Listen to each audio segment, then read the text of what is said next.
Hi, I'm Catherine Llewellyn, the host of the podcast. You can find out all about Truth and Transcendence on truthandtranscendence.com.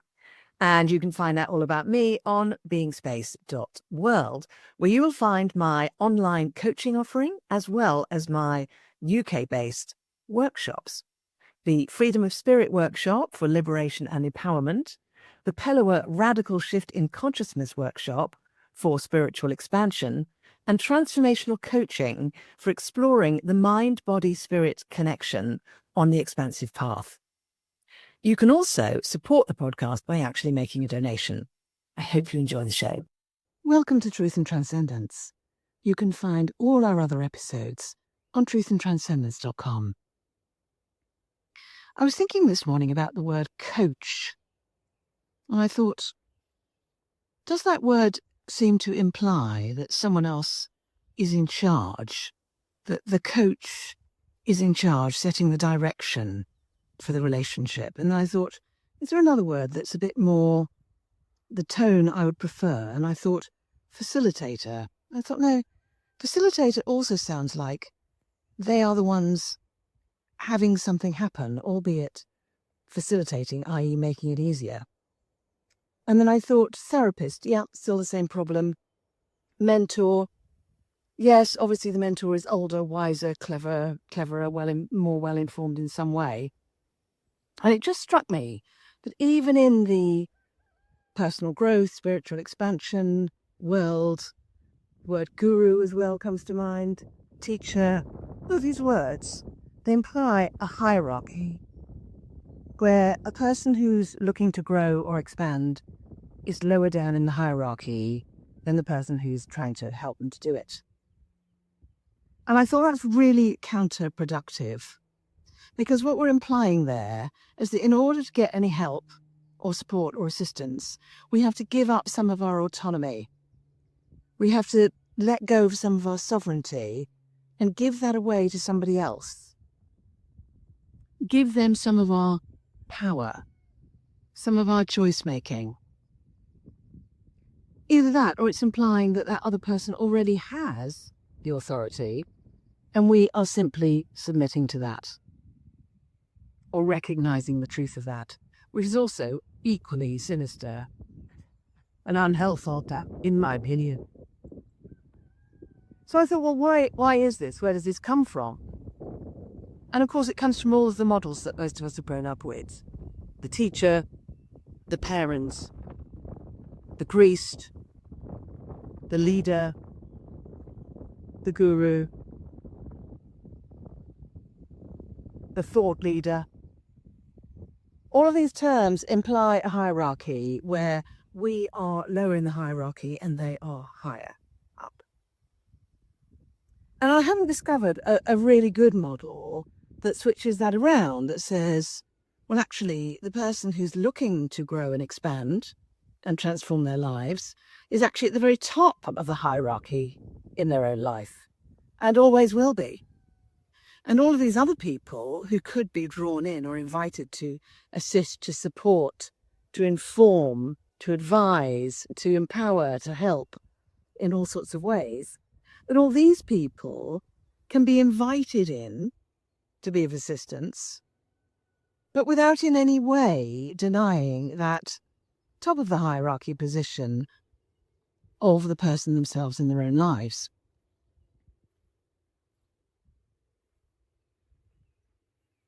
So that's what most of us have grown up with. That's what most of us have been taught. And why is that? Well, it's partly because, from an economic point of view, it's much more expensive to run education whereby everyone's encouraged to be autonomous. Because it's more difficult to measure the results, it's more difficult to make sure that certain things get covered, it's more difficult to get funding for it, and so on and so forth. But there is a model whereby people are educated as children to consider themselves further up the hierarchy, but unfortunately they are taught to consider themselves higher up the hierarchy and therefore other people are lower down. And I'm talking about the officer class training that happens in some of our schools, certainly here in the UK, which is where it's said, well, yes, you're a child. Yes, the authorities know more than you. Yes, the experts know more than you. However, you know more than all the people who didn't go to these private schools and public schools. So therefore you are better than they are. You should be in charge of them. So I'm talking about a class division.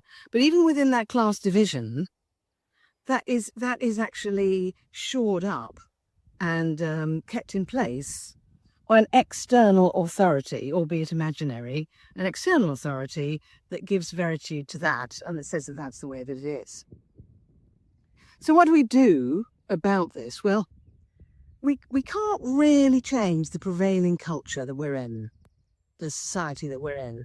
We can do that in small pockets. We can do that in our family, let's say, or if we're in a group. We can actually choose to embody something different from that.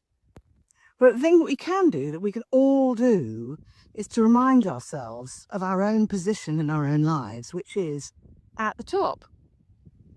Or central is actually a better way of putting it. We are central in our own lives. So what that means is we are the ones who make the choices. We are the ones who expand, who grow. We are the ones who choose to look outside of ourselves, if we wish to, and get some support and some assistance. And that we make sure when we do that, that we're not giving away our autonomy and our sovereignty. We make sure when we do that, that we don't bring someone in, let's say it's a coach or a trainer or a mentor or a spiritual teacher, whatever it might be. We see if we can resist the temptation to follow the conditioning, which would actually lead us to giving up the responsibility for our lives over to these other people, which of course is going to end up in resentment and failure because it's not based on reality, because they actually are not responsible for our lives. But this is a danger, and I've done this myself. And the time when it's most possible to do this, most likely to do this, is when we're engaging with somebody who says, I'm here to help you really embody your own sovereignty, really embody your autonomy. And this is how you do it. I'm going to tell you how to do it. I'm going to tell you what your purpose is in doing it.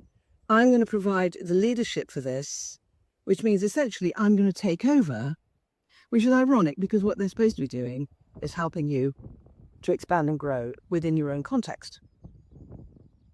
So that's the danger. The danger is that we are seduced by what appears to be somebody who has all the answers or a structure that has all the answers.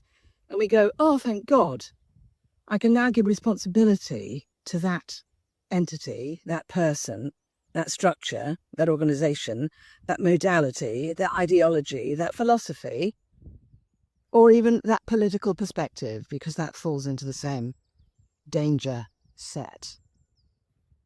And of course, the problem with that is that we then disempower ourselves, because when we give our power away to those situations, we're taking it away from ourselves. So the trick is to be really diligent about this and get help from whoever we want it.